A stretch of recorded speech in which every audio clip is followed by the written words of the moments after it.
El caso del sindicalista argentino Marcelo Balcedo y su pareja Paola Fiege se cerró a principios de este mes, luego de casi 2 años. Recordarán que fueron detenidos de una forma bastante espectacular en el verano de 2018 en la zona de Playa Verde. La forma en que se cerró el caso fue un acuerdo con el fiscal por el cual ambos reconocen los delitos que se les imputan y ceden varios bienes al Estado uruguayo a cambio de reducir su pena.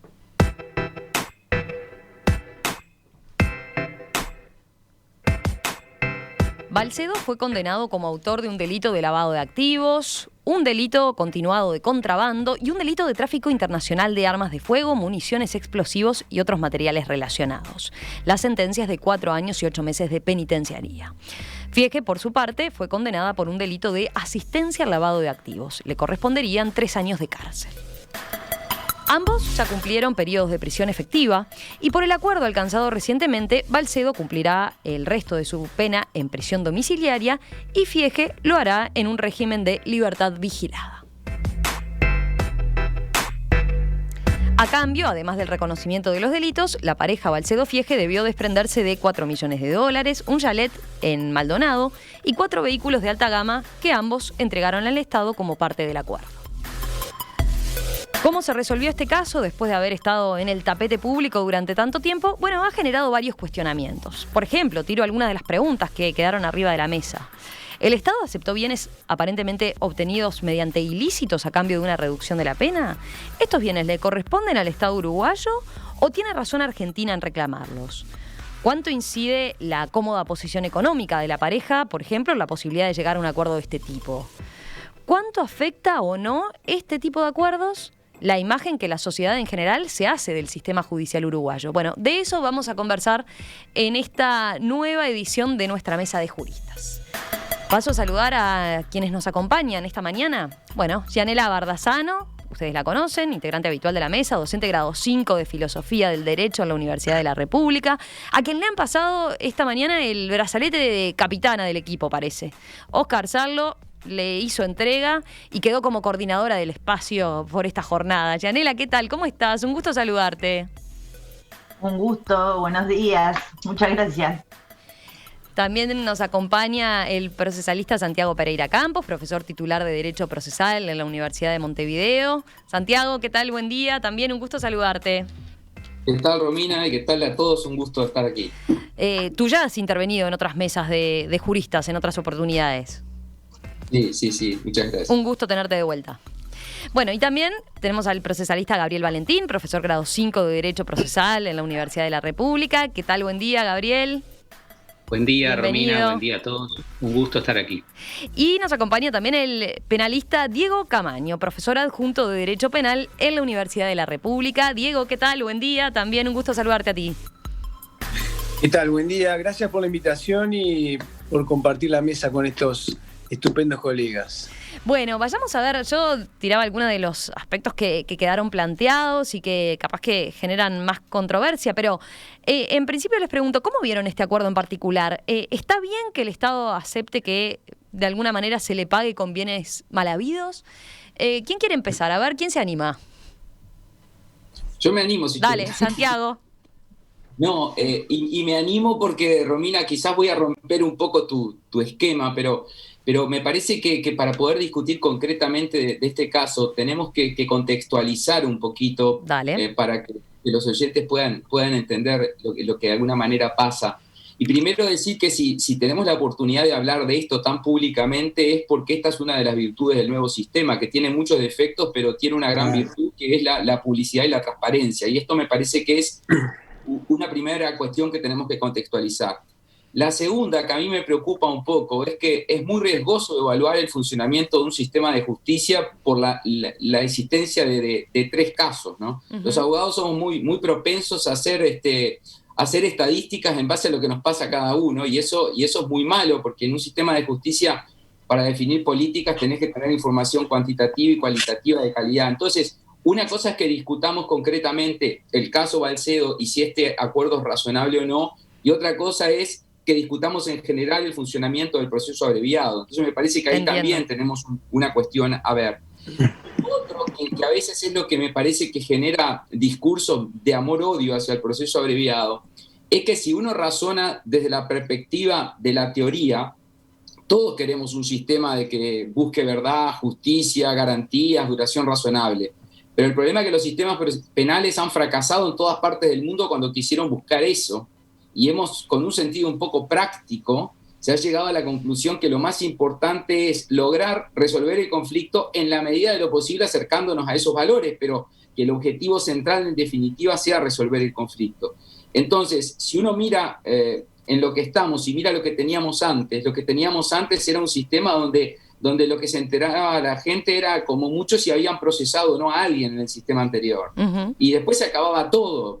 Nadie sabía si había sentencia, cuándo venía. Entonces, eso me parece que es como un poco el contexto para decir, bueno, discutamos esto, y Gabriel me está pidiendo para intervenir, discutamos esto, pero discutámoslo de alguna manera con esa perspectiva, ¿no? Era ese primer comentario que quería hacer. Perfecto.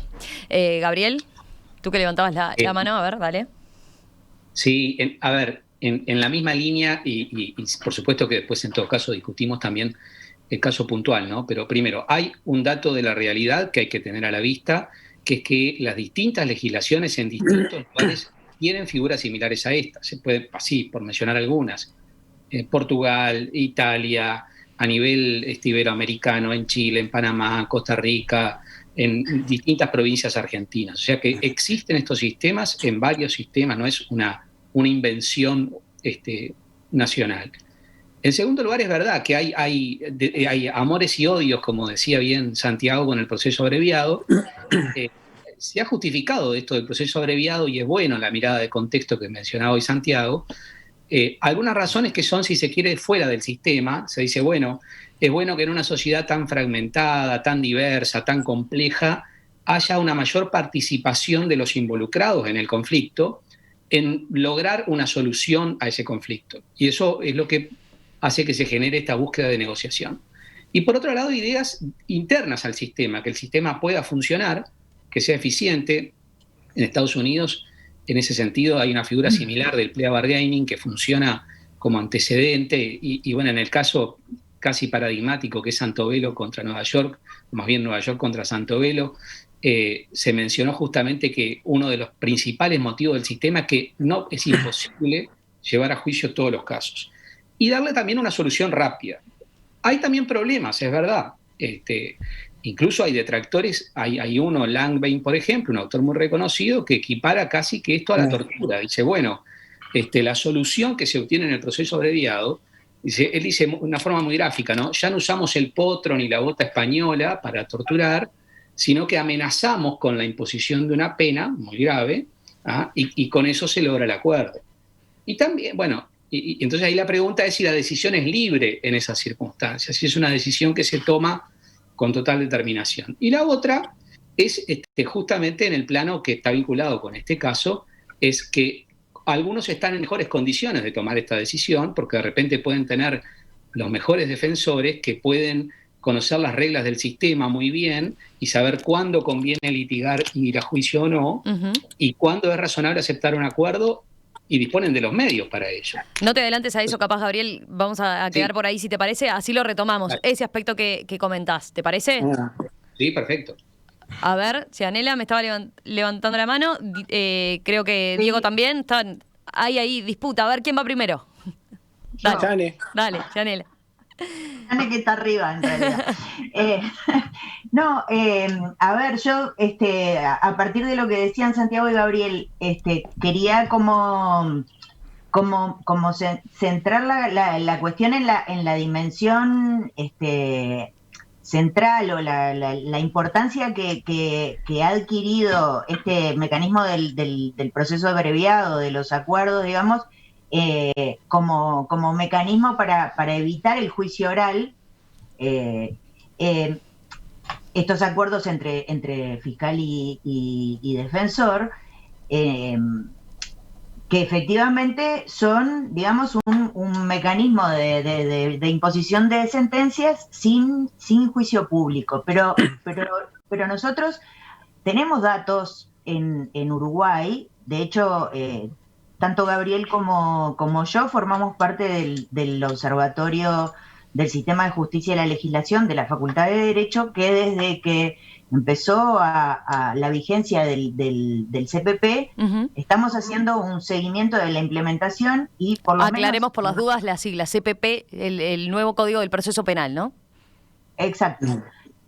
Y por lo menos los datos 2018 y 2019, yo no me estuve fijando medio de apuro en los informes del observatorio, pero en 2018 había nada más que un 4% que pasaba a juicio oral y público, y entre abreviados y suspensiones condicionales y acuerdos reparatorios se sumaba el 60,6% de procesos abreviados y el 22,5% entre suspensiones y acuerdos reparatorios. Y en el 2019 hay 72,1% solo de abreviados. Entonces, cuantitativamente es muy relevante, no son 2 o 3 casos, y los 2 o 3 casos que eventualmente hacen ruido son los que en la prensa, digamos, se muestran, y se muestran como que pueden generar algún tipo de indignación, porque generalmente está como asumido que se espera otra cosa del proceso penal, y eso es algo que a mí me gustaría discutir en algún momento de la mesa. Perfecto. Vamos a dejar el apunte, ¿te parece, Yanela? Sí, dale. ¿Qué es lo que se espera? ¿Ah? O sea que en términos de cantidad hay ahí una cosa importante, y por lo tanto a mí me parece que esa cantidad pone en cuestión, sin discrepar con el proceso adversarial y sin desconocer la utilidad del proceso abreviado, pone en cuestión algunos principios que justificaban la reforma, como justamente su carácter garantista, su carácter de introducir una igualdad de partes entre fiscalía y defensa, etcétera. Esas cosas creo que están puestas en cuestión a partir de la cantidad de abreviados. Y lo último que digo, y ya lo dejo hablar a Diego, es que también una cosa que hizo el observatorio fue en el primer año de vigencia hacer entrevistas a defensores, y no con carácter general, pero en varias de las entrevistas aparecían palabras como presiones, extorsiones, sentirse coaccionado, necesidad de sentirse apurado, digamos, por acordar. Entonces, de algún modo creo que es algo que lo que nos pone es frente a la necesidad de discutir no tanto el modelo, sino más bien cómo funciona, y cómo funciona y cómo se percibe, digamos, cuáles son las consecuencias para la sociedad respecto de cómo perciben el funcionamiento de algo tan importante como la justicia penal a partir de la forma en que está funcionando. Bien, perfecto. Diego, tú vas también por una primera consideración general y después ya nos metemos en el caso en particular, o a ver, te escucho. En realidad quería ir más por el caso particular. Perfecto, empecemos contigo entonces esa nueva ronda, dale. No, pero, a ver, compartiendo líneas generales con lo que decían mis colegas, pero creo que hay casos que son de alguna manera emblemáticos y que es muy importante entenderlos bien, porque a veces se comunican mal las cosas y a veces también hay un poco de oportunismo político. En primer lugar, entender bien, porque cuando acá se aprobó, acá hay un problema que es el abreviado y hay otro problema que es el tema de la ley de lavado de activos. Son dos problemas distintos. Si está bien o está mal que en un caso de lavado el Estado se haga con bienes de la persona que está acusada, no es un problema del abreviado. Si metemos todo en la misma bolsa, estamos, por lo que yo he visto en los medios de comunicación, se está diciendo algo que está mal. Digo, si queremos discutir si está bien o está mal que en un caso de lavado de activos el Estado recupere bienes, tal como lo vemos en todas las películas y casos norteamericanos de hace 1000 años, ¿no? y tal como Uruguay, en cumplimiento de normas y directrices internacionales de los grupos de acción financiera y un montón de normativas que no valdría la pena ahora entrar en el detalle, se sumó a mecanismos de lavado que implican como un interés primordial del Estado recuperar esos bienes. Entonces, podemos discutir eso, está perfecto, discutamos eso, pero decir que si está bien o está mal que el Estado se quede con los bienes del lavado, de alguna manera es volver a discutir si están bien nuestras políticas antilavado de hace ya unos cuantos años. Eso por un lado. Porque ¿qué pasa? Cuando suceden estos casos de lavado, se genera a veces la sensación de que, bueno, entonces que pagó un poco de plata y se fue para la casa, la justicia de los ricos y de los pobres, el oportunismo político, que me parece bastante lamentable, la verdad, de un exfiscal como Gustavo Subía, que siempre estuvo buscando... Subía fue de los que más ha cuestionado, ¿no? Ahora recientemente este acuerdo en particular. Dijo, por ejemplo, necesito agregar algo más. Los delitos de lavado, tráfico de armas y contrabando fueron negociados con Fiscalía a cambio de dinero y no habrá prisión. Si tiene plata, zafa. Delinquir sigue siendo negocio. Por ejemplo, uno de los tweets que puso, ¿no?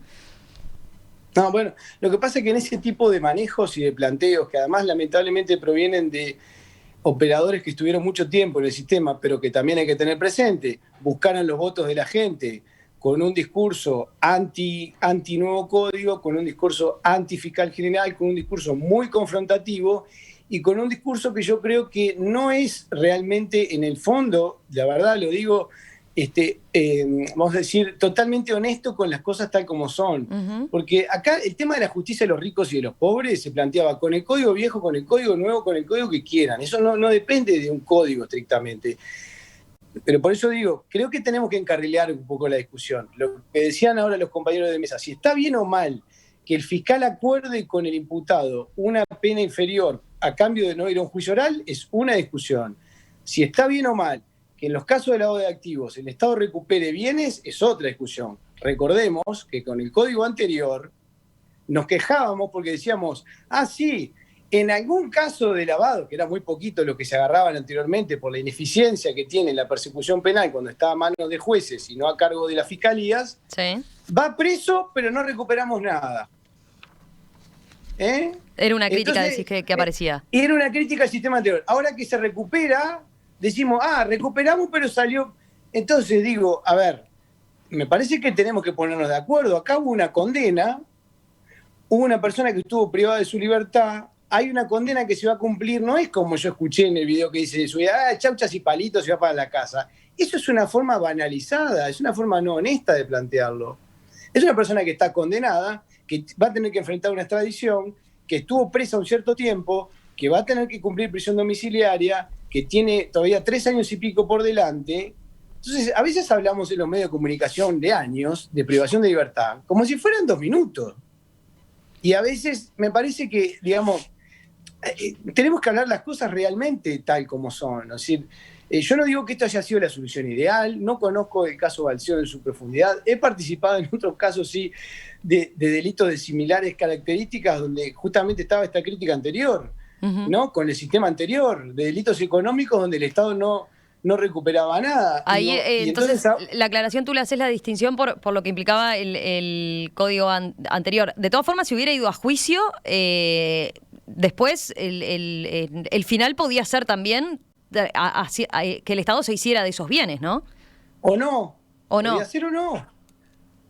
Bien. Y quizás cuando, porque mientras tanto, está bien, el dinero no se va a desgastar, pero el dinero pierde su valor también. Pero el gran dilema que hay con los temas de lavado, perdón que ya les doy la palabra a los colegas que estaban pidiendo, es que muchas veces los bienes se deterioran y los bienes le cuestan al Estado plata mantenerlos.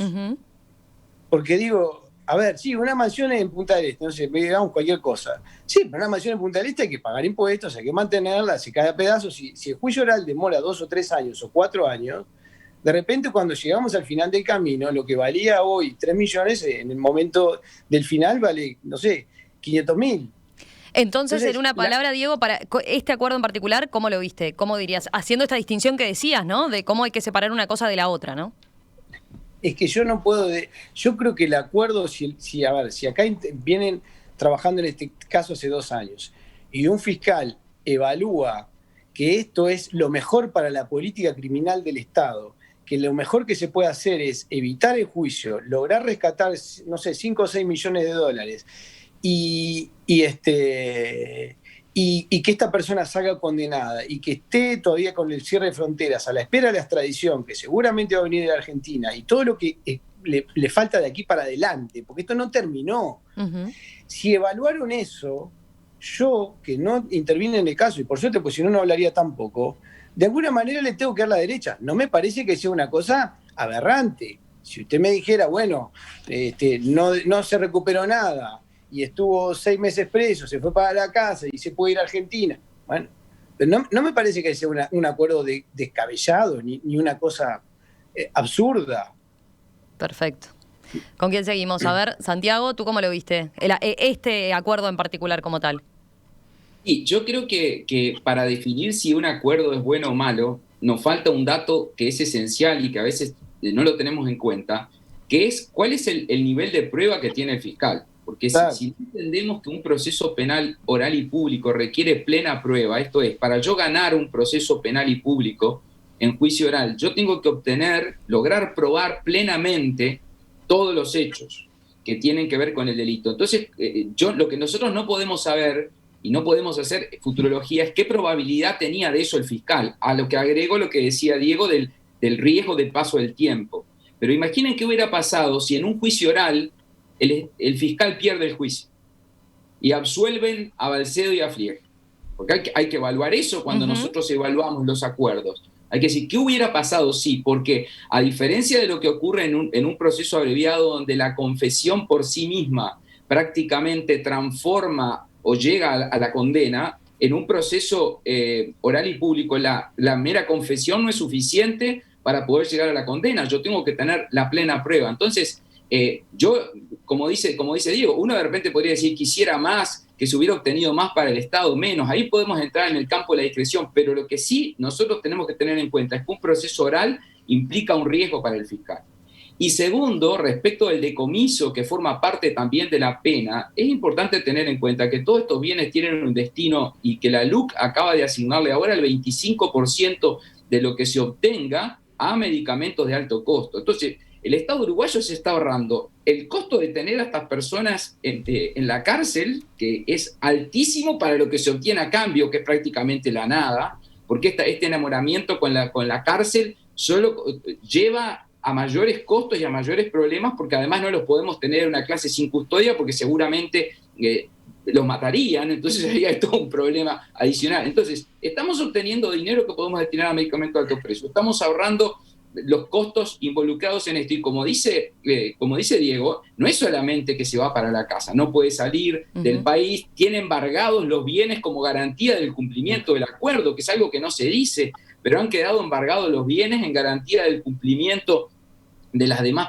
penas que se han establecido. Entonces, podemos discutir si hubiera sido mejor, en lugar de tantos, un año más, un año menos, 1 millón más, 1 millón menos, pero es esta la manera que se ha encontrado de ser un poco más eficiente y evitar ese riesgo que puede llegar a ser alto en un caso de la absolución, como ha ocurrido en algunos otros casos. Entonces, me parece que eso también hay que tenerlo en cuenta, y me parece que esto del 25% dedicado al Fondo Nacional de Recursos para medicamentos de alto precio es una cuestión que me parece que lo tendríamos que considerar. Termino con un comentario adicional, es que es curioso que en Uruguay lo que más se discute por ciertos, como decía Diego, por ciertas personas que no son muy transparentes en los planteos, lo que más se discute es si esto es muy benévolo con el imputado. Sin embargo, si uno va a la academia, como insinuaba un poco también Gabriel, la gran discusión es la contraria, si esto es poco garantista porque el imputado se siente casi presionado a obtener este acuerdo por miedo a lo que puede llegar a ser la pena en un juicio oral y público. Yo hace poco trabajaba en una capacitación con jueces mexicanos y se me ocurrió preguntarle, así medio off the record, a cuántas personas pensaban que ellos habían enviado a prisión siendo inocentes por haber aceptado un acuerdo. Y todos los que estaban ahí dijeron, yo seguro a varios. O sea, ¿qué quiero decir con esto? México es otra realidad, pero lo que quiero decir es que la gran crítica generalmente viene por esa presión inmanente de tener una pena posterior. Y nosotros acá lo vemos al revés, lo vemos por lo benévolo que es con los imputados. Entonces ahí hay como ese doble discurso que se da en la política por un lado y después cuando vamos a lo académico, los riesgos son más bien otros. Era ese aporte, nada más. Perfecto. A ver, me queda la opinión de Gianella y de Gabriel sobre este acuerdo en particular y sobre el hecho de la decomisión de estos bienes. ¿Alguno que discrepe con lo que han dicho Diego y Santiago? Gabriel. A ver, Gabriel, dale. A ver, no, creo que no tenemos discrepancias. A ver, me parece que está bueno lo que puntualizó Diego. El decomiso es una consecuencia jurídica de la condena penal por este tipo de delitos. Es decir, que si hubiera dado en este proceso, en un proceso ordinario, en un proceso simplificado, en cualquier estructura penal, si había una condena, la consecuencia jurídica accesoria, si había condena, era esta. O sea que eso no tiene que ver con la discusión. Está buena la aclaración que haces y de recordarlo, pero a ver, lo planteo porque una de las cosas que llamaba la atención o que a veces generó más polémica también es decir, bueno, ¿y cómo es esto? ¿El Estado se queda con bienes que en realidad fueron adquiridos de forma ilegítima, cometiendo un delito atrás? Por eso está bueno que ustedes lo señalen por el lado de que de cualquier forma hubiera sido así, no va por el lado del acuerdo como tal, ¿no? Pero digo porque a la gente, la discusión pública es muchas veces lo que lo que más hace ruido o lo que más se debate, por ejemplo, ¿no? Pero a ver, digamos que... Piensa... Perdón. No, dale, Gabriel. No, ¿qué digo yo? Dale después. A ver, Gabriel, dale. Por favor. Gabriel, dale, seguí, Gabriel. La gente lo visualiza y es comprensible que lo visualice así porque no tiene por qué conocer esta regulación. La gente visualiza que acá hay un intercambio de yo te doy bienes a cambio de que tú aceptes la condena. Entonces... de que este sea el acuerdo, yo me quedo con algo, tú te quedás con esto y nos repartimos el resultado de la actividad ilícita. Y en realidad no es así. En realidad, el fiscal pretendía, y ahí está el análisis que tiene que hacerse desde cada rol en su estrategia al futuro, el fiscal dice, bueno, yo tengo una pena requerida de 10 o 11 años para cada uno. Tengo estas evidencias que voy a intentar sustentar en un juicio, en la actividad probatoria, en un juicio oral, en el cual voy a tener el control de la defensa, que la defensa va a poder también proponer su prueba, pero sobre todo va a poder controlar la mía, va a poder interrogar a mis testigos, va a poder interrogar a mis peritos, va a poder aportar sus propias evidencias. Voy a sostener y voy a tratar de convencer a un tercero, el juez o el tribunal, en definitiva, de que en este caso corresponde condenar e imponer esa pena. Y voy a requerir una confiscación como consecuencia jurídica accesoria. Eso se va a lograr en el programa del juicio oral en un determinado momento en el futuro o no. El resultado está entre la absolución y la condena pretendida por el fiscal. Entonces, esa es la evaluación que hace el fiscal. La defensa también, de su lado, evalúa y dice, bueno, ¿yo qué evidencias tengo para contrarrestar la posición del fiscal? ¿Qué tengo? ¿Con qué puedo contar? ¿Qué pruebas puedo requerir? ¿En qué situación se encuentran hoy ellos? Acá además la valoración acerca de la posible extradición posterior. Hay toda una evaluación que tiene que hacer cada uno en sus respectivos roles. Porque a veces, también en los debates públicos, se presenta esto como, el Estado renunció a imponer una pena de 11 años. No es así. La Fiscalía, en su rol, requería esa pena y la decisión iba a corresponder a un tercero, que era el tribunal, que podía imponer esa u otra. Pero a mí me parece que para valorar, como decían mis compañeros, si el acuerdo es bueno o malo, es muy difícil sin saber qué había que evaluar en el rol de cada uno dentro de la posición en que se encontraba. La discusión me parece que tiene que ir por otro lado en el caso del proceso abreviado, y es por el lado de las garantías que tiene, es decir, el tema de suprimir las garantías en la búsqueda de una solución rápida y negociada. Ese creo que es el problema clave, que no sé, si quieren lo discutimos después, porque tal vez... Vamos a dejarlo así para después, si les parece, después de la tanda. Hago un paréntesis nada más para aclararle a los oyentes. Dale, a ver, una Diego, cosita dale. muy chiquita, ¿Sí? que me quedó por decir. Cuando fue el caso del FIFA Gate, digamos, y la corrupción de la FIFA y todo lo demás, ¿por qué fueron los americanos? Por la plata, ¿no? Uh-huh. Entonces, si uno va por la plata mala vida y luego se la queda, ¿vamos a cuestionar eso? Digo, cuando vamos a perseguir los grandes narcotraficantes, ¿no es acaso que decimos, sí, cayó un narcotraficante, estuvo 20 años preso, pero se quedó con la fortuna que aseguró el futuro de toda su descendencia por varias generaciones? Entonces, ese tipo de cosas tenemos que pensar también, de por qué, digamos, porque hay un problema ahí de que se genera esta cosa, para mí, un poco perversa, que es obvio que la gente no la va a entender. Porque si está mal comunicada o está comunicada de mala fe o no con toda la honestidad que se requiere, me parece que es obvio que no podemos pedirle que la gente entienda. Ya, bueno, sí, claro, arregla porque tiene plata. A ver, vuelvo al principio. Esto podría tener muchas puntas de análisis, pero acá hay unos mensajes que son muy complicados, que son muy destructivos para el sistema, cuando se utiliza un caso para mandar mensajes demagógicos a la población, de que la justicia, a ver, alguien piensa que los fiscales, que este fiscal es corrupto, o fue benigno, porque hay gente que piensa que los fiscales son buenos con los delincuentes, llamémosle, o con nosotros los abogados, y le puedo asegurar de mi práctica diaria que no es así. No es que los fiscales son los buenos que vienen, hay un poco menos que... Son duros, son exigentes, hacen las valoraciones y también, como decían muy bien Gabriel y Santiago, también de cuál es la prueba que tengo, porque a ningún fiscal le gustaría, en un caso Balcedo, terminar en una absolución. Bueno, sobre eso... O terminar una pena simbólica, sí. O terminar dentro de 3 años que le digan, sí, ¿usted cuánto rescató? Como todo se había roto, perdido, deteriorado, y el Estado tuvo que pagar tanto, al final, ¿sabe qué? Pasé raya y no rescaté nada. ¡Qué exitosa esa política! Si vamos a discutir sobre la confiscación como posible consecuencia, la pregunta es, ¿la alternativa cuál es? Claro. ¿Cuál es la alternativa a la confiscación? Que los efectos, esto se los quede el imputado, es decir, que cumpla la pena y se queden los efectos. ¿Cuál es la alternativa a esto? Entiendo. Un apunte, o 2 apuntes en realidad. A propósito, mencionamos al ex fiscal Subía como uno de los principales críticos. Él ha sido muy crítico del nuevo Código del Proceso Penal.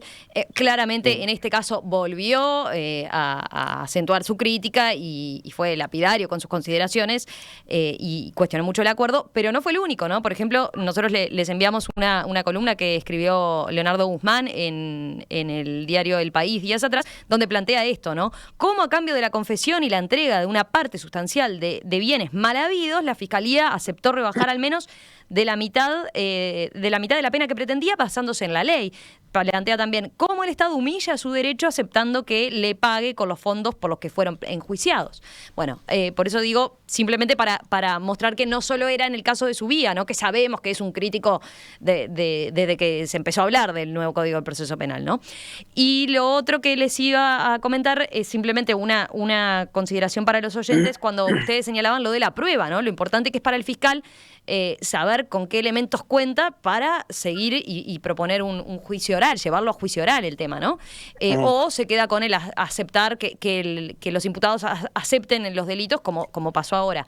Estuve hablando con fuentes que conocían mucho del caso y me señalaban eso, que también hay que capaz que pasarlo en limpio. Inicialmente se habló mucho de Balcedo, del lavado de activos por plata que pudiera ser que pudiera venir vinculada al narcotráfico, más bien. Bueno, de eso parece no haber quedado prueba al respecto. Sí, en cambio, parece haber más elementos de lo que tiene que ver con las estafas que él mismo hizo cuando era sindicalista, ¿verdad? Como dirigente sindical, más que por lo otro, ¿verdad? Que podía sonar y que en su momento fue lo que también generó mucha repercusión, ¿verdad? Hago solo esos 2 paréntesis y le doy paso a Gianela, que todavía estaba con eso pendiente. No, yo en realidad no quería opinar sobre el caso Balcedo. Creo que está suficientemente claro que una cosa tiene que ver con el abreviado y otra cosa tiene que ver con la normativa contra el lavado. Pero lo que sí me parece que hecha la aclaración en mi intervención inicial del problema de la cantidad de los acuerdos, y una cosa que dijo Diego respecto de la justicia para pobres y la justicia para ricos, que es una cuestión que se plantearía fuera el tipo de proceso que fuera. Lo que sí me interesa es mostrar otro ejemplo, como es ese de la mujer que intentó pasar a su compañero privado de libertad en la cárcel de Mercedes 11 gramos de marihuana y fue a raíz de un acuerdo condenada a 4 años de privación de libertad efectiva por el delito cometido en grado de tentativa, o sea, por tentativa de un delito agravado por el lugar en donde se desarrolla, porque, bueno, la LUC introdujo un agravante que tiene que ver con que el delito de suministro o el que sea se cometa en el interior de las prisiones y demás. Yanela, te propongo, vamos a hacer una pausa, si te parece, y volvemos retomando ese tema. Lo que quiero dejar planteado es la cuestión de la desigualdad, que así como se hace transparente todo, también se hace muy, muy, muy, muy, muy visible la desigualdad y la falta de oportunidad de una buena defensa. Vamos a volver con eso. Hacemos esa breve pausa y ya enseguida retomamos con eso que está planteando Yanela. Esta mañana aquí en Perspectiva estamos haciendo una nueva edición de la Mesa de Juristas, en este caso hablando del acuerdo por el que se conoció y se culminó aquí el caso de Marcelo Balcedo y Paola Fiege, un acuerdo que dio mucho que hablar, un caso en realidad que dio mucho que hablar. Estamos con Yanela Bardazano, Santiago Pereira Campos, Diego Camaño y Gabriel Valentín, todos abogados especialistas en estos temas. Les leo brevemente, a ver, algunos comentarios de los oyentes al respecto. Bueno, dice este oyente, Ignacio, dice: lo más loco del caso Balcedo es que no se trata de un delincuente muy astuto ni sofisticado. Prácticamente está arrojándonos a la cara sus delitos cuando se trae un desfile de automóviles carísimos y se construye un zoológico privado al estilo Pablo Escobar, dice. Es un escándalo que lo suelten y el mensaje es: si vas a robar, mejor hacelo a lo grande. Otro mensaje. Después, Roberto dice, por ejemplo: Romina, los uruguayos tenemos que hacer plena fe en el sistema y sus jueces y fiscales.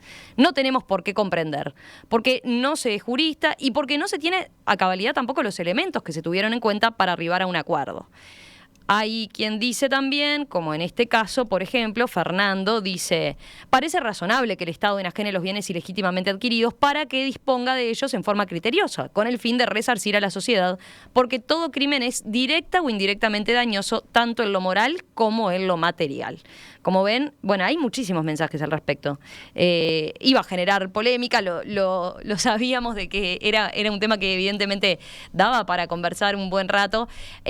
Así que no sé si quieren hacer un breve comentario a propósito de alguno de los elementos que aparecieron en el mensaje, si no vamos con lo que estaba planteando ya Yanela antes de ir a la tanda. Yo muy cortito y retomando lo que decía Santiago al principio. Lo bueno que esto se pueda discutir de esta manera porque el nuevo sistema es transparente. Y en el sistema anterior, que era oscuro y que todo se cocinaba entre bambalinas y que la gente ni siquiera conocía muchas veces al juez o al fiscal o a su propio defensor, no se podía discutir de la misma manera. Y obviamente en los casos polémicos, la gente va a tener distintos tipos de opiniones como capaz las podemos tener entre nosotros cuatro.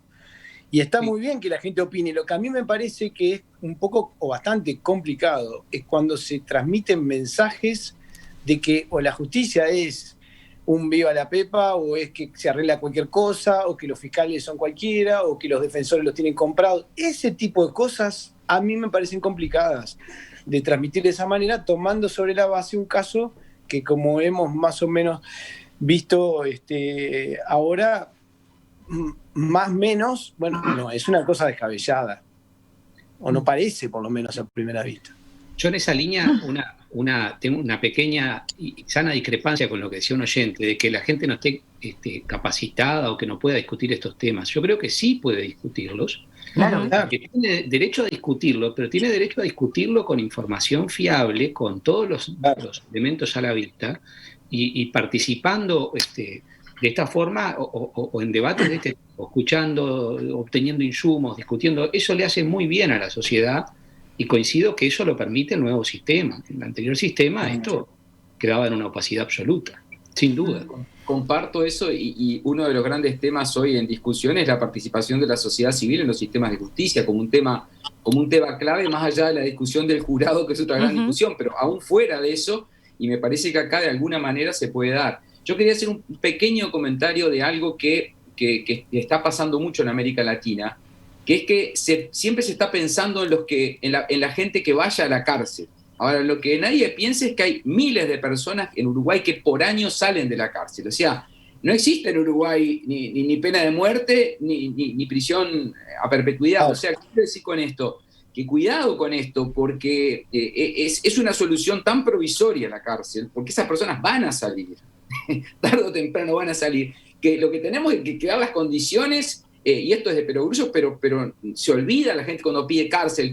Van a salir, tenemos que dar las condiciones para que esto sea mejor. Entonces, realmente, en el caso de los primarios, fundamentalmente, digo esto porque en este caso estábamos en hipótesis de 2 imputados que no tenían antecedentes penales, me parece que es fundamental trabajar en eso. Entonces, vamos a gastar muchísimo dinero de nuestro bolsillo con impuestos para seguirlo dando insumos para la delincuencia, o vamos a tratar de quebrar ese círculo vicioso, ¿no? Pero creo que tenemos que ir a la discusión que planteaba Yanela sobre el caso, que es muy interesante, ¿no? Pongo un paréntesis nada más con otro mensaje, pero que no es para discutir, es simplemente interesante el aporte de Osvaldo. Dice, hay otro aspecto colateral, pero no menos preocupante, que es el origen del dinero con el cual Balcedo y señora van a pagar o ya pagaron los honorarios a los profesionales que los asisten. Dice, a cualquier otro profesional universitario de cualquier rama se le obliga a cobrar mediante depósito en cuenta bancaria para que el sistema se cerciore del origen lícito de los fondos con los cuales pagan los honorarios. Yo pregunto si se aplicarán esos controles a los mencionados profesionales, dice. Está interesante el tema. Está interesante. Está buenísimo y me parece que habría que... hay alguien o algunas personas, algunos profesores, incluso algunos en Uruguay, que ha escrito de que en estos casos se tienen que defender con defensores de oficio por esa razón que decía el oyente. De cómo va a estar pagando honorarios y si estos honorarios son declarados y todo lo demás. Daría para un programa entero, ¿no? Bueno, lo dejamos anotado, en cualquier momento lo retomamos. Yo no estoy de acuerdo con esa posición. La sentencia menciona los honorarios que le pagó al arquitecto, en el caso, más de $3 millones pagos al arquitecto que estaban en esta misma situación de lo que planteas tú, Romina. Y está en la sentencia ese punto. Sí. Yanela, volvemos ahora sí, porque si no se nos va a pasar el rato y vamos a esto que vos planteabas antes de la tanda, que tiene que ver con la imagen que le queda a la gente cuando se discuten estos temas. Yo lo que planteaba era el caso ese concreto, pero que hay muchos casos similares, digamos, en donde uno se queda pensando ¿cuál fue el rol de la defensa y cuál fue el rol del juez en el control de ese acuerdo?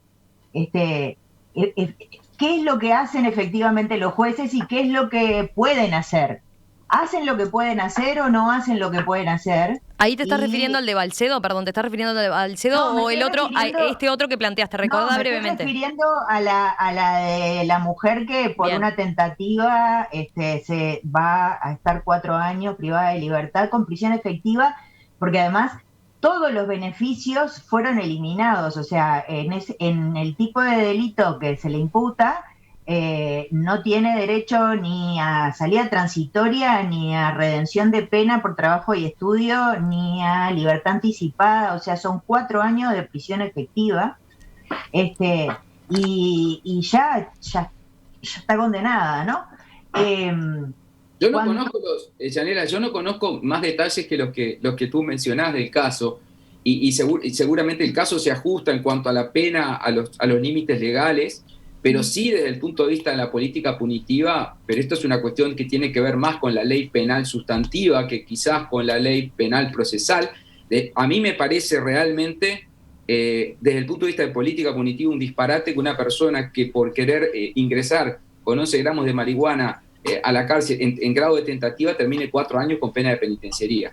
Pero no digo que esto sea antijurídico, lo que digo que desde el punto de vista de la política punitiva, y ahí sí yo veo una gran desigualdad si nosotros miramos los casos. Y ahí es donde viene la gran crítica al proceso abreviado y por qué yo, por ejemplo, lo veo, la verdad, al proceso abreviado como un mal necesario. Quizás esto es poco técnico, pero lo veo como... ¿Por qué? Y porque la verdad que la circunstancia que las personas más vulnerables tienen al momento de acordar, a uno le da muchísima duda de si esas personas realmente acuerdan porque no tiene otra solución y porque le dicen, bueno, mirá, acordá, a que la situación sea otra. Entonces, a mí ahí sí me preocupa, pero creo que por este otro tema, es por las garantías de defensa. Y por eso a mí, en ese caso puntual, no comparto la solución, más allá de que sea legal, porque son dos cosas distintas, pero no la comparto desde el punto de vista de la política de persecución penal. Disculpen, No, Gabriel. claro, pero a ver, antes de que hable Gabriel, la otra cosa que esa desigualdad, digamos, o que esas situaciones que son como tan claramente absurdas, pensando en el recurso a la cárcel así irracional, digamos, y en la aceptación de eso, porque hay que pensar que hay un mercado regulado del cannabis y que casualmente las personas privadas de libertad están privadas de libertad, pero no están privados de consumir cannabis. Entonces, no sé si tenían antecedentes, ¿no? Entonces, no, aparentemente no. Entonces, no sé por qué, digo, no sé, la defensa no podría haber ensayado alguna otra cosita y no sé por qué el juez no hizo algo ahí para decir, che, tentativa 4 años. Bueno, pero lo que quiero decir es que cuando uno ve estas cosas, y lo de Balcedo o cualquier otro resultado de un acuerdo, cualquier otra condena que surja de un abreviado, que salen estas cosas que la gente no le queda muy claro cómo son los términos de la negociación, cómo es que la defensa y la fiscalía negocian, si es que negocian o no negocian, si es que la fiscalía un poco invita a adherir a una propuesta o si es realmente una negociación, qué hace el juez, todo eso tiene efectivamente que ver con algo que me decía Diego hace un rato. Yo entiendo que estamos hablando de un cambio normativo muy importante que supone, digamos, un cambio cultural y por lo tanto un cambio en la forma de entender la administración de justicia penal, que como viene la mano cuantitativamente, va a ser el mayor porcentaje, que va a estar regido por unos principios que son de tipo pragmático y vinculado a la eficacia. O sea, olvídate de que haya principios más bien sustantivos o vinculados a garantías o algo por el estilo, sino más bien que es cuestión de tiempo y plata y eficiencia de las instituciones, y las garantías y todo eso quedan para los juicios públicos, que espero que sean más que los que son hasta ahora. Pero lo que yo pienso es que toda esta confusión, esta mala explicación que mencionaba Diego, más las cuestiones que mencionaban Gabriel y Santiago de la forma en que se entiende la respuesta que se espera del sistema, de algún modo ha ido generando, porque no se tuvo en cuenta la relevancia del cambio cultural que suponía y de la cultura jurídica en la que aterrizaba el plea bargaining de Estados Unidos, en la cultura jurídica en que aterrizaba y la situación no solo de los operadores concretos que se podían capacitar más o menos rápido y más o menos bien, sino de que las facultades de derecho se pongan a tiro, de que las nuevas generaciones de abogados se pongan a tiro y que la sociedad entienda de qué va la cosa, porque si no, terminamos escuchando gente que dice: no creo en la justicia, creo en Dios, no creo en los jueces, yo creo en la autoridad de no sé qué, más vale robar en grande que robar en chico, porque te va como Balcedo si robas en grande. Me parece que al final no estoy compartiendo lo que dice Guzmán, pero digo, me parece que al final se termina como generando una especie de descrédito por la cantidad y la mala interpretación que afecta, digamos, a la credibilidad de la administración de justicia. Yo creo que es eso. Eso que dice Yanela ha aparecido en muchas ocasiones cuando hemos abordado distintos casos que han dado a la polémica a propósito de casos puntuales que tienen que ver con el nuevo Código del Proceso Penal y las nuevas herramientas que pone arriba de la mesa, ¿no?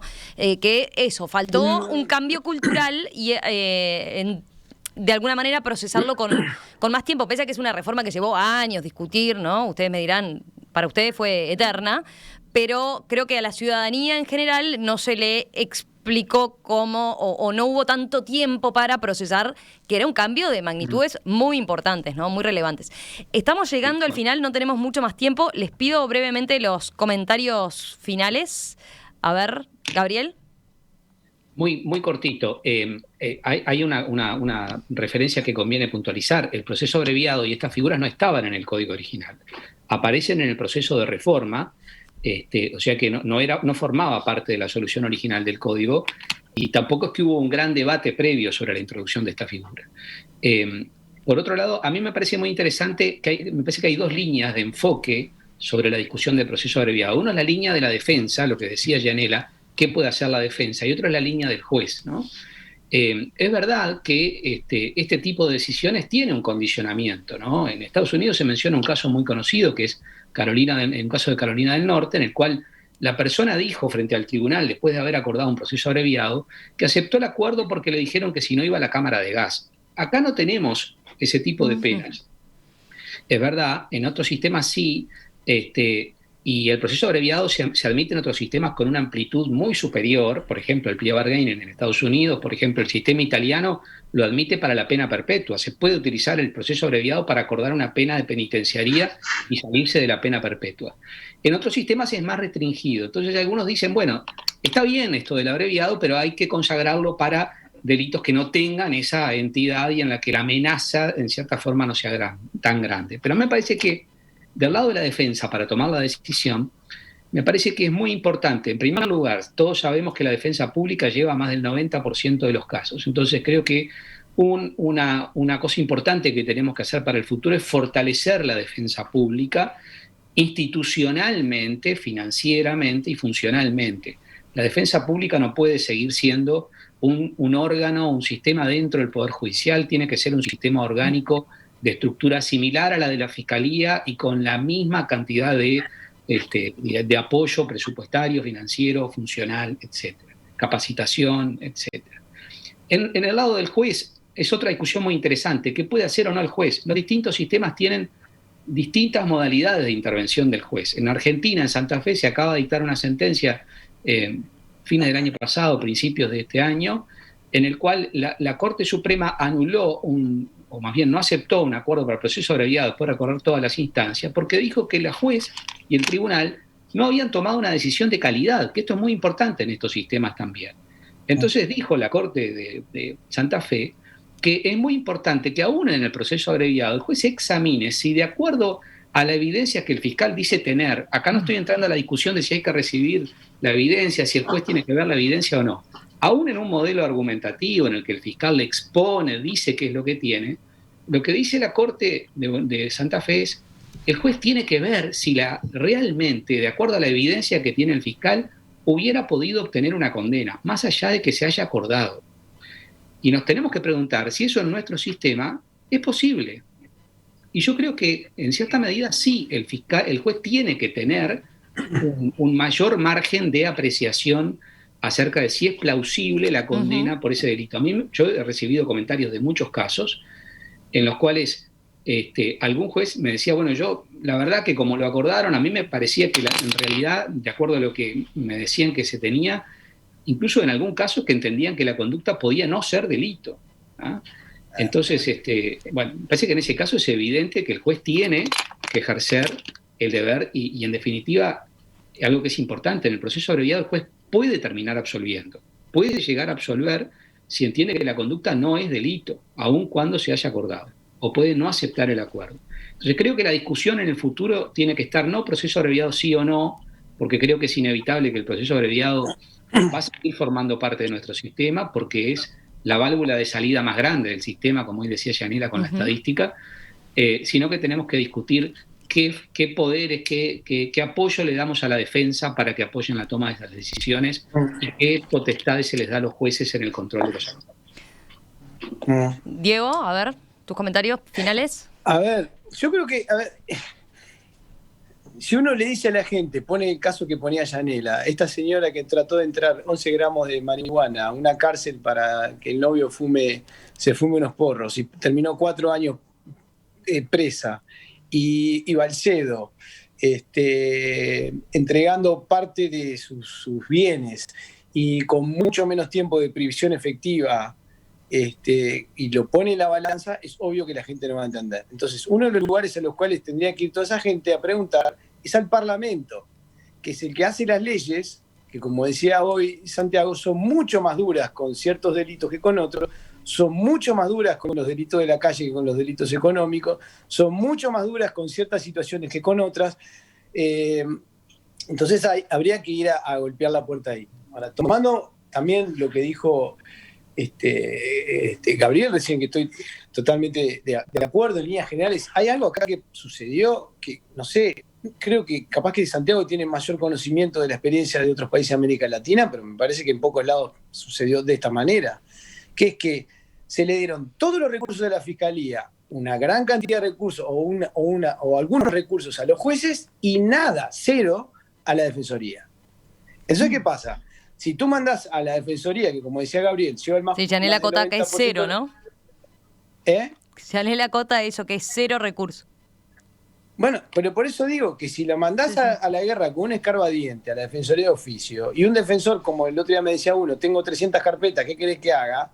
Si yo tuviera 300 personas esperando acá en el estudio para atender ahora, imagínense cuánto tiempo me va a llevar simplemente saber los datos personales. Entonces hay un gran problema. Ahora, la única que le dejo picando ahí a los colegas es que en el abreviado, digamos, el juez para mí puede hacer un montón de cosas. Que no las hagan es otra. El juez debe controlar la legalidad.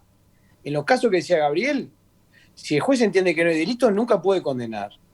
El juez le puede pedir al fiscal que le explique bien cuál es el caso y cuál es la prueba que tiene. No hay ningún impedimento en la ley como para que el juez haga eso. Es más, se supone que como están las garantías en juego, y ahí yo discrepo con lo que decía Yanela, de que las garantías las olvidamos, no las olvidamos acá. Las garantías siguen estando, lo único que no hay es, como decía hoy Santiago, un juicio oral. Por eso algunos le llaman que el abreviado es un proceso donde hay una omisión del debate. Lo que hay es una omisión del debate. Pero el resto, el juez, por la presunción de inocencia, por un montón de razones jurídicas que no vienen al caso, el juez puede ser muy incisivo con el fiscal y debería hacerlo. Y si no está conforme, rechazarlo y decir, mire, cuando usted me logre convencer, venga de nuevo. Por ahora acá no hay. No veo que haya mérito como para una condena. ¿Cómo no va a poder hacer eso el juez? Si el juez, si bien no gestiona el interés de ninguna parte, pero está interesado en hacer justicia, sí, en el caso concreto. Y si es injusto, y se lo ve como que hay una imputación de algo que no la entiende o que no hay elementos, porque el fiscal no se los dio de una forma argumental clara o no lo ve respaldado con evidencias, o ve, por otro lado, que el imputado no entendió, porque yo también he estado en audiencia del proceso abreviado, que el juez empieza, siendo Montevideo el día tal de octubre a las 8 de la mañana, ¿entendió? Y la gente al final dice, sí, pero realmente... No entendió nada. Sí, no entendió nada. Entonces, ¿cuánto se preocupan los jueces para que la gente entienda realmente lo que está firmando? Hay una consecuencia terrible del abreviado, que es que, como vino de la mano con algunas reformas legales que derogaron beneficios para la ejecución de la pena, entonces se han planteado un montón de problemas legales y de interpretación sobre si en el abreviado hay libertad anticipada, si hay redención de pena o no. Entonces la persona terminaba acordando, y como tengo ahora un caso que yo estoy viendo acá, ¿qué remedio le voy a plantear? Que es lo que le quería comentar a los colegas. es, pero yo acordé un año, pero nunca dije que iba a renunciar a que si yo trabajaba podía salir antes. Claro. Entonces, el gran problema que hay también acá es que hay un montón de consecuencias asociadas con cambios legales y con interpretaciones que hacen que la gente, por ejemplo, en este caso que yo le digo, en la audiencia, el abreviado dice, pero si yo trabajo, voy a poder salir antes. Y la jueza le dice que sí, cuando no. Porque fue un caso cometido posterior a la luz vinculado al tema de estupefacientes, el mismo que decía ahora Yanela recién.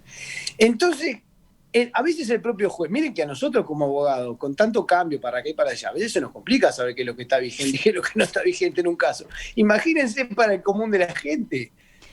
Entonces, lo que yo creo que le falta, y quiero cerrar con esto, que al abreviado, una fórmula clara, que yo creo que para mí es la revisión por nulidad, cuando pasan todos estos defectos, porque lo que no hay es un remedio procesal claro. ¿Qué pasa cuando el tipo fue mal asesorado? ¿Qué pasa cuando el juez autorizó un abreviado mal? Eso para mí es nulo. Digamos, y eso, digamos, tiene un remedio en la ley que para mí debería ser la revisión, pero que no es muy claro cómo está formulado. Entonces, tengo que cerrar. Hay una falla, porque yo me he encontrado con abreviados. Tiene que cerrar. Perdón. Tiene que Santiago, cerrar. faltó Santiago. A ver, tweets de Yanela y de Santiago. No, yo en realidad me quedé con una cosa en el buche que era decir una cosa con relación a la argumentación, porque tanto Diego como Gabriel y Santiago mencionaron la cuestión de que es la argumentación del fiscal la que el juez escucha, porque efectivamente es así, y en realidad no ve qué pruebas tiene, sino lo que le dice.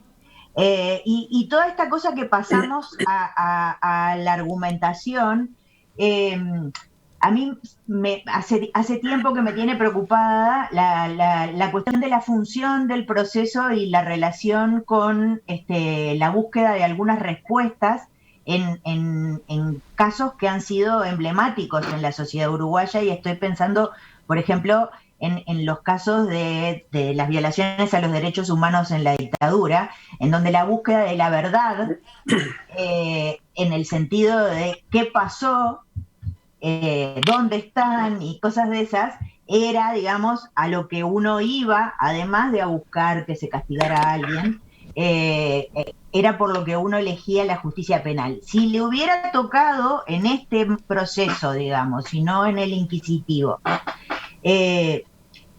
la elección hubiese sido ir a la justicia penal o no. Y en ese sentido, digamos, ¿cómo es que ahora resulta que a los jueces en estos temas como el derecho penal o los procesos penales, en donde los hechos son lo más importante, la argumentación, digamos, es una cosa que es la que convence, digamos, y la mejor teoría del caso y lo que le dice que tiene y lo que yo qué sé, y después resulta que en procesos que son de puro derecho, te argumentan sobre la evidencia de principios morales como si fueran cosas que estuvieran ahí a la vista de todos, cuando hablan de hechos, en realidad están hablando de cosas que les contaron, que dicen que tienen acerca de prueba de hechos.